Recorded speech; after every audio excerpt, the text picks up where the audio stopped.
Are you saying that your tariffs will cause some prices to go up? No, I think the tariffs are going to be great for us because it's going to make us rich. But you said some dolls are going to cost more. Isn't that an acknowledgement that some prices will go up? I don't think a beautiful baby girl that's 11 years old needs to have 30 dolls. I think they can have 3 dolls or 4 dolls because what we were doing with China was just unbelievable. We had a trade deficit of hundreds of billions of dollars with China. When you say they could have 3 dolls instead of 30 dolls, are you saying Americans could see empty store shelves? No, I'm not saying that. I'm just saying they don't need to have 30 dolls. They can have 3. They don't need to have 250 pencils. They can have 5.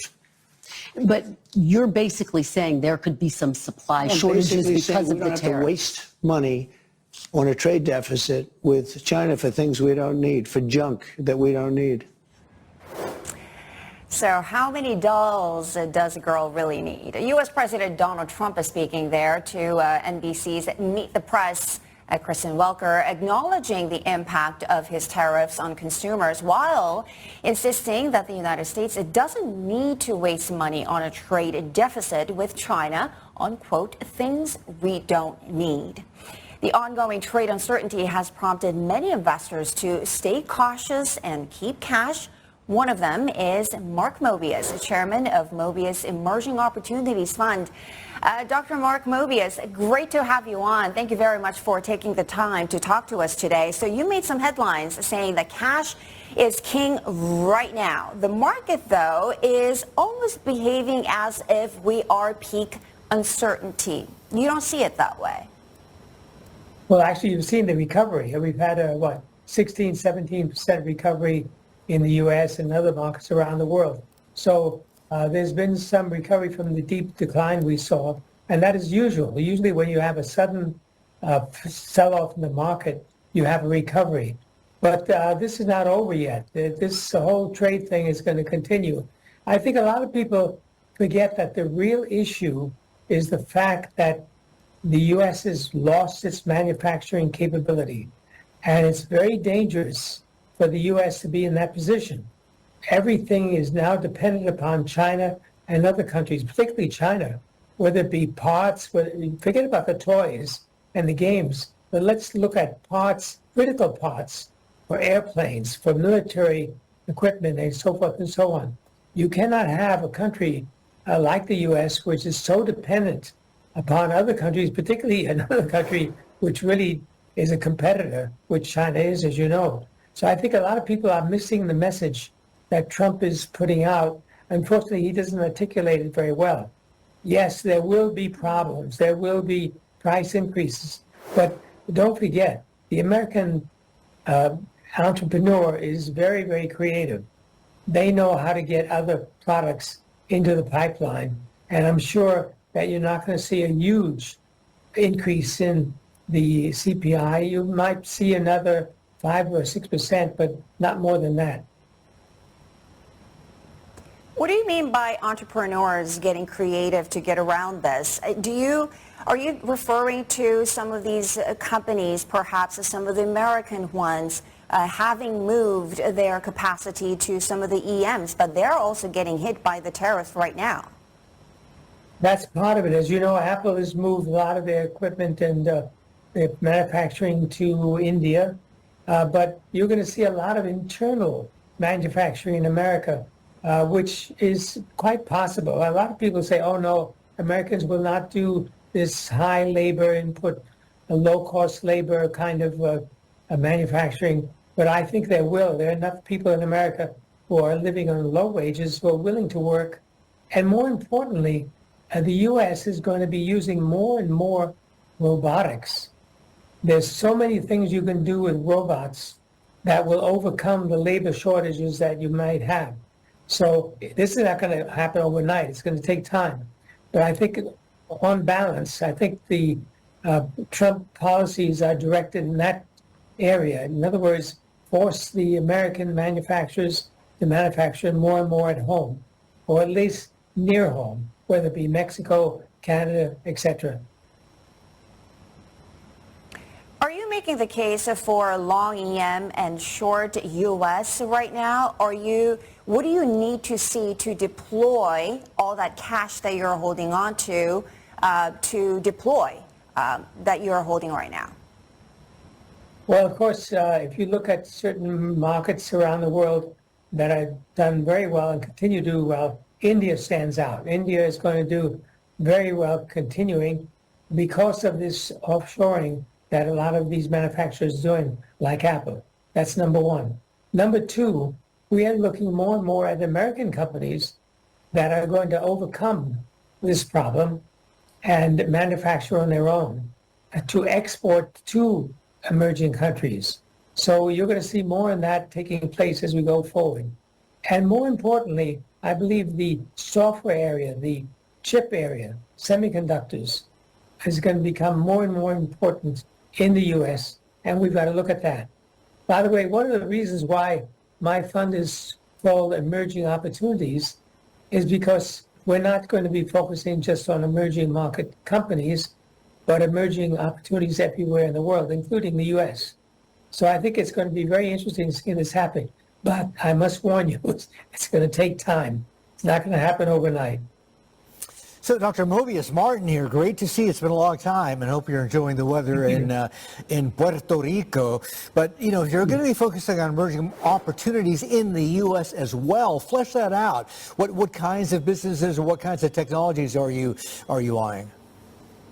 Well, what we found over the years is that many American companies are actually emerging market companies because they're making so much money in these emerging countries around the world. So whether they're actually selling or buying, of course, now the emphasis for us will be to focus on those companies in America that are selling globally, selling to emerging countries, to developed countries in every part of the world. These are the companies that will do very well. And one area which I think is going to be very interesting going forward is in the medical area. You know, there are a lot of techniques and kinds of inventions in America designed to operate on people robotically, to create kinds of treatments that are unique in the world. These are the companies that we're going to be looking carefully at. And of course, as I mentioned, the semiconductor area, the semiconductor software area will be more and more important going forward.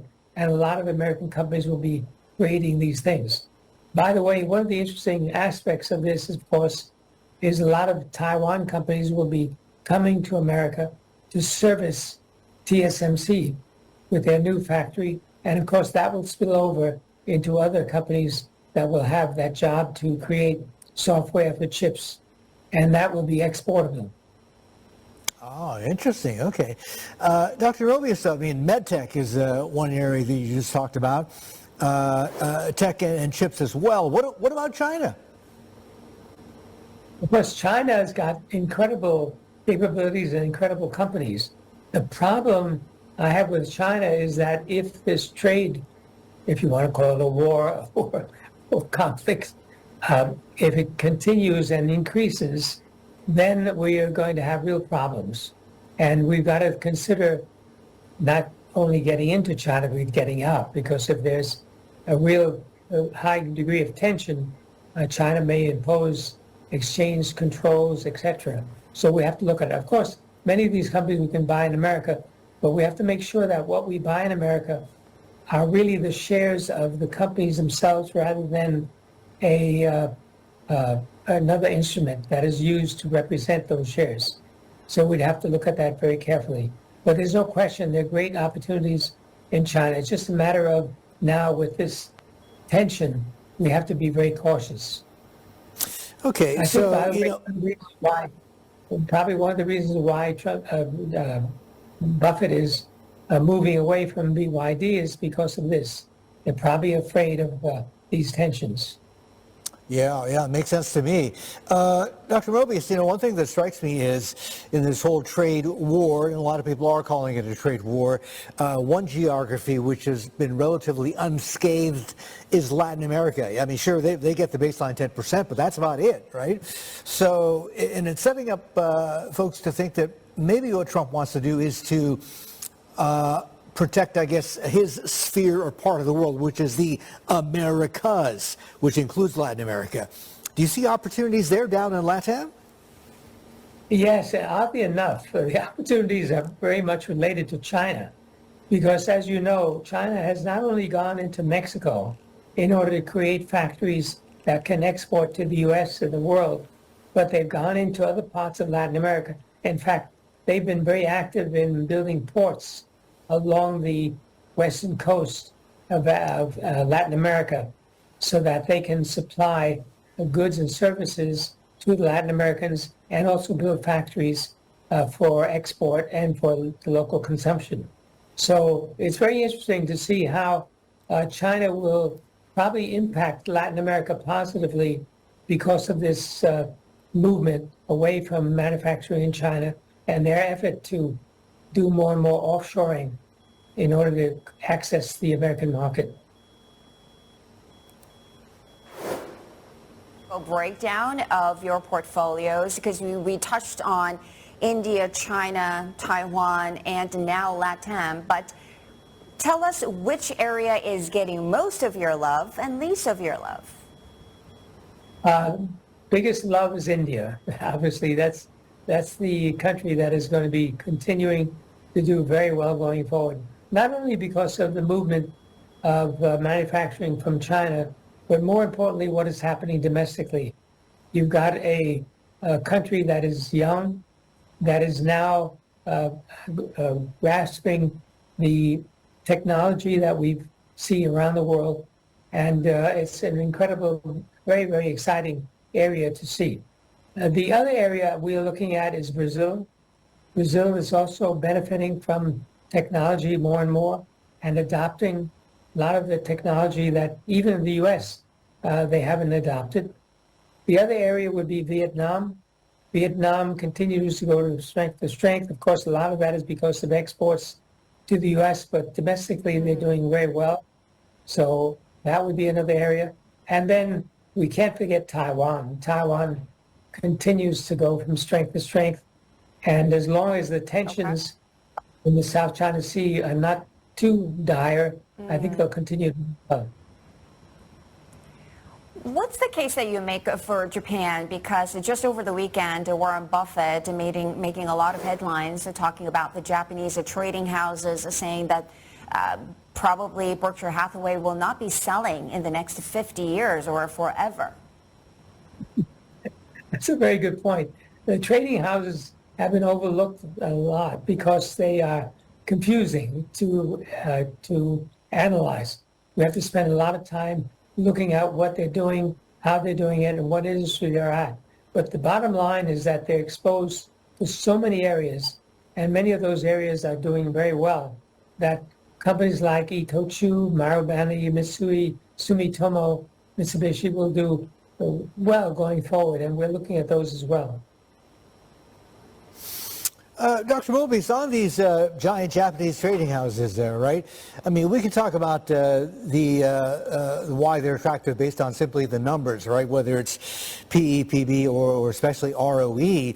But do you think that Berkshire and also Warren Buffett have a much longer term and strategic view of these companies, simply because not just are they sort of intertwined with the global economy, right, but they are very critical commodity players as well. And this is a U.S. Supply chain security issue as well. Yeah, it's a very good point. Let's remember that these trading houses are not just trading, they're owning. They own lots of assets around the world. You know, their modus operandi from long time ago was to purchase mines, plants, facilities around the world, and then trade the products coming out of these mines and manufacturing plants. So as a result of it, they have a very deep understanding of what's happening in various industries, and that has helped them grow. And of course, the way to look at these companies is to look at their assets. I would not just look at their earnings, but look at their assets. And I wouldn't be surprised that Berkshire Hathaway is doing that. Okay. Dr. Mobius, just very quickly, I mean, if you're 95% cash, you are extremely conservative right now. But to pick up on Sherry's question, right, we talked about what you love the most, India. What do you love the least right now? Probably countries in Africa. South Africa is not doing very well. Unfortunately, it has incredible infrastructure, but because of the political atmosphere, it's not doing very well. So South Africa is more or less on the list. Some countries in Southeast Asia are not really exciting. They're doing okay, but nothing to write home about. Philippines would be an example of that. Lots of potential, just not producing. Just not realized. Understood. All right, Dr. Mobius, always such a pleasure talking to you. Appreciate the time. Keep safe travels, and we'll see you again very soon. Mark Mobius there from Mobius Emerging Opportunities Fund joining us live. Right back after this.